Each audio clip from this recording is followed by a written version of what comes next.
பெரிய இன்பத்தை அடைய ஆசைப்பட்டா இன்ப துன்பங்கிறது மாறி மாறி வரும். நம்ம இன்பம்னு எப்படி கண்டுபிடிக்கிறோம்? துன்பத்திலிருந்து வேறுபடுத்துவதால் தான். துன்பத்தை அனுபவிக்கும் போது தான் இன்பத்தை அனுபவிக்கும் போது இது இன்பமாக இருக்குதுன்னு நம்ம சொல்கிறோம். துன்பங்கிறது நமக்கு தெரியறதுனால தான் இன்பங்கிறத நம்ம உணர்ந்துக்கிறோம், கண்டுபிடிக்கிறோம். இப்போ கெட்டவங்கள பார்க்கும்போது தான் இவங்க வந்து நல்லவங்கன்னு நம்ம சொல்கிறோம். நல்லவங்களை கண்டுபிடிக்கிறதுக்கு கெட்டவர்களிடமிருந்து வேறுபடுத்தி தான் இவரும் நல்லவர்கள். நல்லவங்கள பார்க்கும்போது நல்லவங்களோட பழகும்போது நமக்கு கெட்டவங்கன்னு யாரும் கண்டுபிடிச்சோம். அது மாதிரி இன்ப துன்பங்கிறது வந்து இயற்கையானது. இன்பத்தை தெரிந்து கொள்ள துன்பத்தை அனுபவிக்க வேண்டும். துன்பத்தை தெரிந்து கொண்டால்தான் இன்பம்னா என்னன்னு நமக்கு தெரியும். வெறும் இன்பத்தை மட்டுமே அனுபவிக்க முடியாது, வெறும் துன்பத்தை மட்டுமே யாரும் அனுபவிச்சுட்ருக்க முடியாது. அது மாதிரி இன்பங்கிறது வந்து ஆனால் இன்ப துன்பங்கிறது இயற்கை. அது மாதிரி பெரிய இன்பத்துக்கு நீங்கள் ஆசைப்பட்டீங்கன்னா பெரிய துன்பத்துக்கு ஆளாவீங்க. ஏன்னா பெரிய இன்பத்தை நீங்கள் எப்படி கண்டுபிடிப்பீங்க? பெருந்துன்பத்தை அனுபவித்தல் தான் பெரிய இன்பம் எது என்பதை உங்களால் கண்டுபிடிக்க முடியும். அதனால் பெரிய துன்பம் பேரின்பத்துக்கெல்லாம் ஆசைப்படக்கூடாது. துன்பம் துன்பம், இயல்பான இன்பம் இயல்பான துன்பம், இதுதான் வந்து அனுமதிக்கப்பட்டது. உங்கள் வாழ்க்கையில் நீங்கள் துன்பம் இல்லாமல் வாழ முடியாது. துன்பத்துக்கும் ஒரு அனுமதி இருக்குது உங்கள் வாழ்க்கையில். அதனால் தாங்கி கொள்ளக்கூடிய துன்பம் தான் இயல்பான இன்பம். இயற்கையான இன்பம்னா என்னென்னா தாங்கி கொள்ளக்கூடிய துன்பம். தாங்கி கொள்ளவே முடியாத துன்பம் தான் பெரிய துன்பங்கள். அதனால் பெரிய இன்பத்துக்கு ஆசைப்பட்டீங்கன்னா பெரிய துன்பம் உங்களுக்கு வந்து சேரும். அதனால் பெரிய துன்பத்தையும் சரி பெரிய இன்பத்தை வந்து தேடி போகாதீங்க. பெரிய இன்பத்தையும் தாங்கிக்க முடியாது, பெரிய துன்பத்தையும் தாங்கிக்க முடியாது. பெரிய இன்பத்துக்கு ஆசைப்பட்டீங்கன்னா பெரிய துன்பம் வரும், அப்போ அதை உங்களால் தாங்கிக்கவே முடியாது. அதனால் எப்போவுமே உங்களால் தாங்கிக் கொள்ளக்கூடிய இன்பத்திற்கும் துன்பத்திற்கும் ஆசைப்படுங்கள். உங்களால் தாங்கிக் கொள்ளக்கூடிய இன்பத்திற்கு ஆசைப்படுங்கள். அப்போ தான் வந்து ஒரு துன்பம் வரும்போது அந்த துன்பத்தை உங்களால் தாங்கிக்க முடியும். உங்களால் தாங்கிக்கவே முடியாத இன்பத்துக்கு பேர் தான் பேராசைன்றது. உங்களுக்கு தகுதிக்கு மீறிய இன்பத்துக்கு ஆசைப்படும் போது உங்களால் தாங்கிக் கொள்ளவே முடியாத துன்பம் உங்களை வந்து சேரும் என்பது. இந்த இயந்திர அறிவியல் உலகம் என்பது பெரிய இன்பங்கள் நிறைந்தது. அதாவது இந்த இன்பத்தை தாங்கிக்கவே முடியாது. அந்த மாதிரி பெரிய பெரிய இன்பங்கள். இப்போ விண்வெளிக்கெல்லாம் போகிறாங்க பாருங்கள். விண்வெளிக்கெல்லாம் போகிறது தாங்கிக்கவே முடியாத இன்பம் இது. அப்புறம் வந்து ஏதாவது விபத்து நடக்குதுல்ல விண்வெளி, அது தாங்கிக்கவே முடியாது, அந்த துன்பத்தையும் தாங்கிக்க முடியாது. அதனால் மிகப்பெரிய இன்பத்துக்கு நீ ஆசைப்பட்ட, அதனால தான் வந்து மிகப்பெரிய துன்பமும் வருது. இந்த உலகங்கிறது மிகப்பெரிய மிகப்பெரிய பிரம்மாண்டமான இன்பங்கள் நிறைந்தது. இந்த வான விமானத்தில் போகிறோம், கப்பலில் போகிறோம், டிவி பார்க்குறோம், மொபைல் ஃபோன் பார்க்குறோம், சினிமா பார்க்குறோம், எல்லாம் மிகப்பெரிய மிகப்பெரிய இன்பங்கள். அப்போ அதுக்கு ஆசைப்பட்டு கடைசியில் பார்த்தீங்கன்னா நீங்கள் காரில் போனீங்க, பைக்கில் போனீங்க, சும்மா 5 நிமிஷத்தில் 10 நிமிஷத்தில் ஒரு 10 கிலோமீட்டர் போயிடலாம். இதெல்லாம் எப்படி ஒரு சிங்கம் எந்த ஒரு உயிரினத்தில் பறவைகளால் முடியும், அது மாதிரி ஒரு மனுஷங்களை வச்சு நம்ம பேசுவோம். மனுஷங்களால் முடியாத ஒரு விஷயம். 10 நிமிஷத்தில் 20 நிமிஷத்தில் 10-15 கிலோமீட்டர் போயிடலாம் 2 வீலரில். அப்போது இது பார்த்திங்களா எவ்வளோ பெரிய இன்பமாக இருக்கிறது. ஆனால் அதே நேரத்தில் விபத்து ஏற்பட்டு ஆக்சிடெண்ட் ஏற்பட்டு வருஷத்துக்கு 10 லட்சம் பேர் சாகுறாங்க. அப்போ நீங்கள் மிகப்பெரிய இன்பத்துக்கு ஆசைப்பட்டீங்க, அதனால தான் மிகப்பெரிய துன்பம் நமக்கு வந்து அடைகிறது. மனுஷங்களுக்கு மிகப்பெரிய துன்பம் வந்து அடைகிறது. நம்ம இட்லி, பூரி, பொங்கல், தோசைலாம் இருக்குல்ல, இதெல்லாம் ரொம்ப டேஸ்டானது.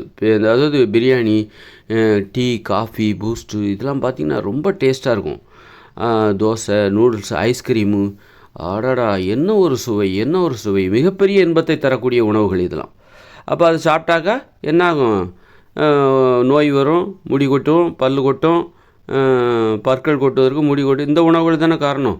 நோய்கள் வருவதற்கு புற்றுநோய், ஆஸ்மா, வீசிங், இந்த மாதிரி உணவுகள் தானே காரணம். சுகர் வர்றதுக்கு எல்லாமே. அப்போ நீங்கள் சாப்பிடும்போது உங்களுக்கு மிகப்பெரிய இன்பம் தந்தது, அதுவே மிகப்பெரிய துன்பத்தையும் தந்தது. அனுபவிங்க அப்படின்னு சொல்லிட்டு.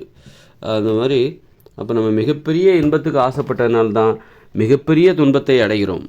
அதனால் அந்த மிகப்பெரிய துன்பத்துக்கு நாம் தான் காரணம். மிகப்பெரிய இன்பத்திற்கு ஆசைப்பட்ட நாம் தான் மிகப்பெரிய துன்பத்தை அனுபவிப்பதற்கும் காரணமாக இருக்கிறோம் என்பதை நான் புரிஞ்சுக்கிறேன். அதனால் இதெல்லாம் தாங்கிக்கவே முடியல. ஒரு நோய் வந்தால் நம்மளால் தாங்கிக்கவே முடியல. எல்லாத்தையும் தான் தாங்கிக்க முடியும் தான், ஆனால் தாங்கிக்கூடாது. எல்லாவற்றையும் தாங்கிக் கொள்ள முடியாது. வந்துச்சுன்னா என்ன பண்ண முடியும்? எல்லாத்தையும் தாங்கி தான் ஆகணும். இப்போ ஒருத்தருக்கு ஆக்சிடெண்ட்டில் கை கால் போகுது, 2 கால் போயிடுது ஆக்சிடெண்ட்டில், அது தாங்கிட்டு தான் ஆகணும். வேறு என்ன என்னால் தாங்கிக்க முடியாது, நான் இதை ஏற்றுக்க மாட்டேன்னு சொன்னால் திரும்ப அந்த கால் வந்து ஒட்டிக்காது. அப்போது அது போயிடுச்சு அப்படின்னா அதை தாங்கிட்டு தான் ஆகணும். அப்போ இதுலேருந்து என்ன தெரியுன்னா, எல்லாத்தையும் மனுஷங்களால் தாங்கிக்க முடியும் அப்படிங்கிறதுக்காக நீங்கள் எல்லாத்தையும் தாங்கிக்காதீங்க. எல்லா வாழ்க்கையும் மனுஷங்களால் அதாவது தாங்கிக்க முடியும், எல்லா துன்பங்களையும் தாங்கிக்க முடியும் அப்படிங்கிறதுக்காக எல்லாவற்றையும் தாங்கிக் கொள்ளாதீர்கள். அதுபோல் எல்லா இன்பத்தையும் நம்மளால் அடைய முடியும் என்பதற்காக எல்லா இன்பத்திற்காகவும் அலையாதீர்கள். அந்த இன்பத்தில் ஒரு கட்டுப்பாடு இருந்தால் தான் துன்பமும் நமக்கு ஒரு ஏற்றுக்கொள்ளக்கூடிய தாங்கிக் கொள்ளக்கூடிய துன்பங்களை தான் தாங்கிக்கணுமே தவிர, அதாவது ஒரு நியாயம் இருக்கணும். துன்பத்தில் கூட ஒரு நியாயம் இருக்கணும். இது அநியாயம்ப்பா, இந்த மாதிரி இப்போ ஒரு ஆக்சிடெண்ட்டில் கால் போகுது அப்படின்னா அது அநியாயமான துன்பம். துன்பத்துலேயும் ஒரு நியாயம் இருக்குது, இன்பத்துலேயும் ஒரு நியாயம் இருக்குது. ஒரு நியாயம் இருக்கணும். ஏதோ விழுந்துட்டோம், லைட்டாக சராச்சிருச்சு, ரத்தம் வந்துருச்சு, ஓகே, இதில் ஒரு நியாயம் இருக்குது. இது தவிர்க்க இது இயற்கையானது தான். ஆனால் ஒரு கைகால் போகிறது, துண்டாகிறது, இறந்து போகிறது, இதெல்லாம் நியாயமே கிடையாது, அநியாயமாக. அப்போ துன்பத்தில் அநியாயம் இருக்குதுன்னா கண்டிப்பாக இன்பத்துலேயும் அநியாயம் இருக்கும். நம்ம ஒரு அநியாயமான இன்பத்திற்கு ஆசைப்படுகிறோம். இந்த இயந்திர அறிவியல் உலகம் என்பது அநியாயமான இன்பங்கள் நிறைந்தது. அந்த இன்பங்களில் ஒரு நியாயமே கிடையாது. நம்ம எப்படி என்ன பண்ணுறோம், சொகுசாக வாழ்கிறதுங்கிறது ஒரு மிகப்பெரிய இன்பம், அநியாயமான இன்பம். நீங்கள் சொகுசாக ஆடம்பரமாக வாழணுன்னா 4 பேரை வீட்டு வேலைக்கு வச்சுக்கிட்டு அவங்கள அடிமைப்படுத்திக்கிட்டு கொடுமைப்படுத்தி நிறைய 10-12 மணி நேரம் வேலை வாங்கி, உங்கள் தொழிற்சாலையில் 10-12 மணி நேரம் வேலை வாங்கி அவங்களுக்கு லாபத்தில் பங்கு கொடுக்காமல் இப்படி நிறைய அநீதிகளை செய்து தான் அந்த அநியாயமான சொகுசான வாழ்க்கையை அனுபவிக்கிறீங்க. அப்போ அந்த அநியாயமான இன்பங்கள் தான் அதன் பிறகு பின்னாளில் அநியாயமான துன்பங்களுக்கு காரணமாக அமையும். அநியாயமான துன்பங்களை மனுஷங்க அனுபவிக்கிறதுக்கு அநியாயமான இன்பங்களுக்கு ஆசைப்பட்ட அந்த மனுஷ மனம்தான் காரணமாக இருக்குது. அதனால் எப்போவுமே நம்ம இயல்பான ஏற்றுக்கொள்ளக்கூடிய, நம்மளால் எதை ஏற்றுக்க முடியுமோ, எதை தாங்கிக்க முடியும், அந்த மாதிரியான இன்பத்துக்கு தான் ஆசைப்படணும். நம்ம தகுதிக்கு மீறி ஆசைப்படக்கூடாது. தகுதிக்கு மீறி மிகப்பெரிய இன்பத்துக்கு நீங்கள் ஆசைப்பட்டீங்கன்னா மிகப்பெரிய துன்பத்திற்கு ஆளாவீங்க. இந்த மாமிசெல்லாம் சாப்பிடணும்னு நினைக்கிறீங்க பாருங்க, நீங்கள் ஒரு வேளை சாப்பாட்டுக்காக ஒரு மாட்டையே கொன்னுடுறீங்க. ஒரு வேளை தான் சாப்பிட்றீங்க, அந்த ஒரு வேளை சாப்பாட்டுக்காக ஒரு மாட்டையே கொன்று அதை சமைச்சு சாப்பிட்றீங்க. பெரிய இன்பம் அது. அதாவது மிகப்பெரிய இன்பத்துக்கு ஆசைப்படுது. அப்புறம் என்ன ஆகுது, அந்த உணவை சாப்பிட்டா ஒழுங்காக செரிமானமாகாது, ஒழுங்காக உடம்பு குண்டாகும், நோய் வரும், வன்முறை உணர்ச்சி ஏற்படும், அன்பு இருக்காது, பாசம் இருக்காது, மென்மையான மனசு இருக்காது, வாழ்க்கையும் மென்மையாக இருக்காது. கடைசியில் நோய் குடும்பத்தில் பிரச்சனையாகும், ஒரு அன்பு இல்லாத, பாசம் இல்லாத ஒரு மனப்பான்மை கிடைக்கும்.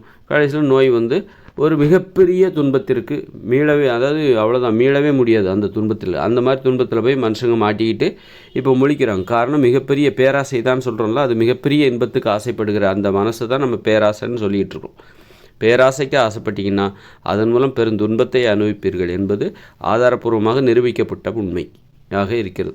இப்போ 2040 இயந்திர அறிவியல் உலகம் செயலிழந்துடும். இப்போ பெரிய இன்பங்களை அடைவதற்காகவே நாம் உருவாக்கின உலகம் தான் இந்த இயந்திர அறிவியல் உலகம். மிகப்பெரிய இன்பங்களை அனுபவிப்பதற்காகவே நாம் திட்டமிட்டு ஒற்றுமையாக ஒன்றா சேர்ந்து ஒருத்தர் அடிமைப்படுத்தி, அசிங்கப்படுத்தி, அவமானப்படுத்தி, திட்டி, அடித்து, வேலை வாங்கி, கொத்தடிமைகளாக வேலை வாங்கி உருவாக்கப்பட்ட உலகம் தான், கொத்தடிமைகளால் உருவாக்கப்பட்ட உலகம் தான் இந்த இயந்திர அறிவியல் உலகம். எல்லாருமே கொத்தடிமையாக இருக்காங்க. அதனாலேயே அதை சரின்னு சொல்ல முடியல. அப்படி உருவாக்கப்பட்ட உலகம் தான் 2040 இந்த கொத்தடிமைத்தனத்தால் உருவான இந்த இயந்திர அறிவியல் உலகம் அழிந்துவிடும். அதன் பிறகு இயற்கையோடு இணைந்த மனித வாழ்க்கை வரும். அங்கே மின்சாரம் கிடையாது, மோட்டார் வாகனங்கள் கிடையாது, தொழிற்சாலைகள் கிடையாது, பள்ளிகள் கிடையாது, கல்லூரிகள் கிடையாது, மருத்துவமனைகள் கிடையாது, குடிசையில் தான் வசிப்பார்கள். அப்படி இருக்கும்போது அவர்கள் மிகப்பெரிய இன்பத்துக்கு ஆசைப்பட மாட்டாங்க. அதனால் அவர்களுக்கு மிகப்பெரிய துன்பமும் வரவே வராது. தாங்கிக் கொள்ளக்கூடிய இன்பம்தான். எதை தாங்கிக்க முடியுமோ, நியாயமான இன்பங்களுக்கு ஆசைப்படுவார்கள். அதனால் அவர்களுக்கு ஏற்படுகிற துன்பம் கண்டிப்பாக இன்பம் துன்பம் இயற்கையானது. அப்படி இருக்கும்போது அவர்களுக்கும் துன்பம் வரும். அந்த துன்பம் அவர்களால் தாங்கிக் கொள்ள முடியும், அவர்களால் அதை ஏற்றுக்கொள்ள முடியும், அதை நேசிக்க முடியும். இன்பத்தை நேசிக்கிற மாதிரி துன்பத்தையும் நம்ம நேசிக்கணும். மிகப்பெரிய துன்பத்தை நம்மளால் நேசிக்க முடியாது. அதனால் மிகப்பெரிய இன்பத்தை நீங்கள் நேசிக்காதீர்கள். அதன் மூலம் உங்களால் நேசிக்கவே முடியாத மிகப்பெரிய துன்பம் உங்களை சேரும்.